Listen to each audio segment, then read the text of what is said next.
How to buy Visa gift cards online. Let's get started. Launch your preferred browser. Now type in Vanilla gift card and search for it. Now click on the very first website option, vanilla.com, open it. With that, you will land to the official website of Vanilla Gift. Now over here, you're gonna find tons of gift card options.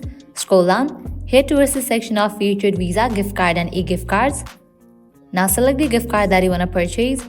For instance, I'm gonna select this one, Gold Script gift card. Once you select the gift card, you have to select whether you want to send by mail or email.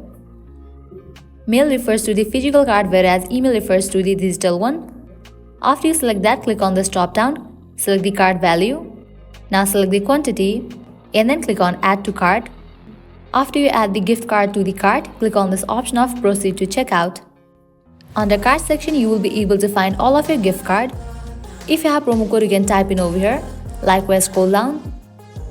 Now you have to provide your details, your email address, likewise shipping address.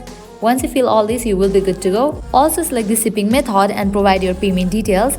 Once you fill all this, click on the option of Save and Continue, and with that your card will be ordered. So this way you can easily buy Visa cards online. At the end, if you guys find this video helpful, don't forget to like, share and subscribe to our channel. Thank you.